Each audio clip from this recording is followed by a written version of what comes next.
John Wayne Gacy committed 33 brutal murders and was named as one of the most vicious America's serial killers of all times. In this video, we are going to explore his twisted life and delve into the monstrous crimes committed by the killer clown.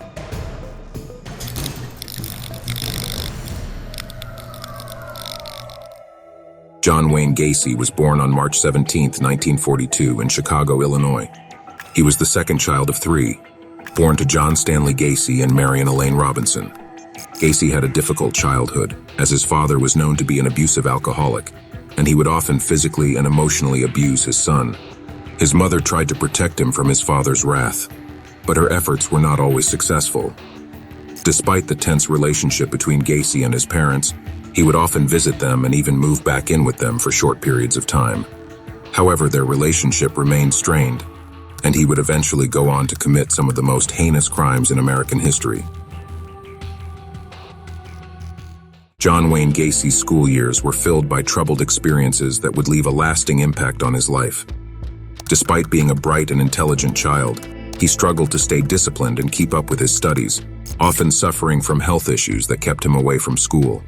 Additionally, his father would frequently berate and physically assault him in front of his peers, leaving him with deep emotional scars that would haunt him for the rest of his life.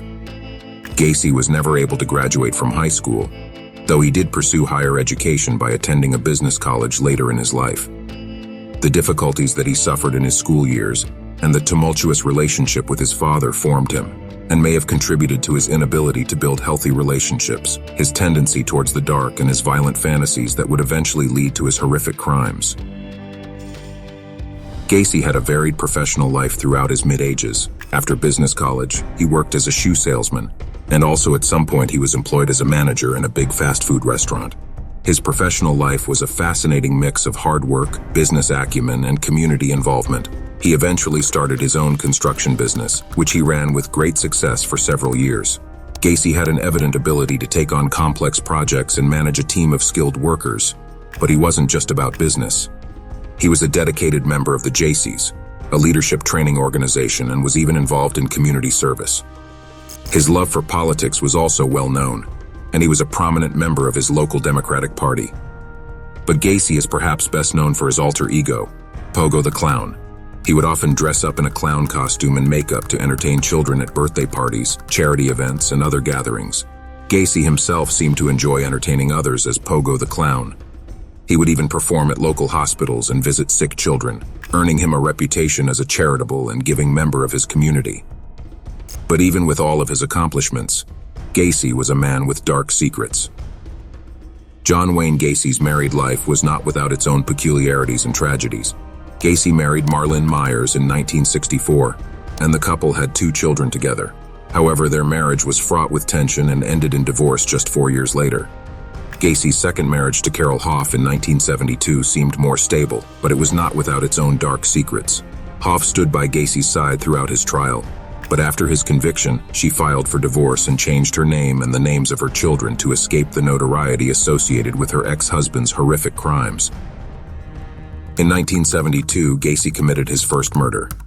Timothy McCoy, a young man who, like many teenagers, was trying to find his place in the world, struggling with his own family issues.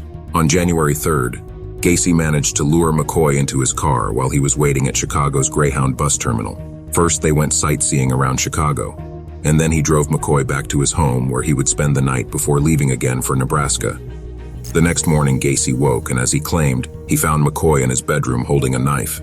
Immediately, they started battling for the possession of the knife, and in the end, McCoy was laying dying on the bedroom floor after being stabbed repeatedly in the chest. Unfortunately, McCoy's life was cut short when he was just 16 years old, becoming the first and one of the many tragic victims of John Wayne Gacy. On July 31, 1975, John Butkovich became another victim of the killer clown. His disappearance was just one of many haunting cases that would eventually lead to John Wayne Gacy's capture. Butkovich was an 18-year-old immigrant from Yugoslavia who worked for PDM, a construction company where Gacy also worked as a contractor. The day before he disappeared, Butkovich had confronted Gacy about 2 weeks of unpaid wages, which led to a heated argument between the two. When Butkovich didn't come home that night, his parents became worried and contacted the police. Butkovich's abandoned car was eventually found parked near Gacy's house, which raised suspicions about his involvement in the young man's disappearance. Despite the evidence pointing towards Gacy, the police failed to follow up on Butkovich's case, leaving his parents in a state of constant worry and uncertainty. It wasn't until years later, during Gacy's eventual capture and investigation, that the true extent of his crimes would be revealed. During a police interrogation, Gacy confessed to the murder of John Butkovich, providing chilling details of how he lured him into his home and strangled him before burying his body under the concrete floor of his garage.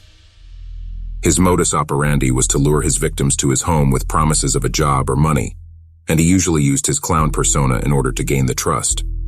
Once there, he would get them drunk or drag them and try to lower their inhibitions. Gacy would use magic tricks in order to restrain and immobilize them, and then he would torture, sexually assault, and strangle them. Finally, in order to hide his horrifying crimes, he would dispose of his victims' bodies by burying them in the crawl space under his house. The last chapter of John Wayne Gacy's twisted and gruesome tale came in 1978. The investigation that led to his capture began with the disappearance of Robert Peast, a 15-year-old boy who was last seen speaking with Gacy about a job opportunity. Police quickly honed in on Gacy as a prime suspect, and their suspicions were confirmed when they discovered a receipt from the pharmacy where Peast had been working in Gacy's car. This led to a search of Gacy's house, where police found several personal belongings of the missing boys, as well as the crawl space under his house where he disposed his victims.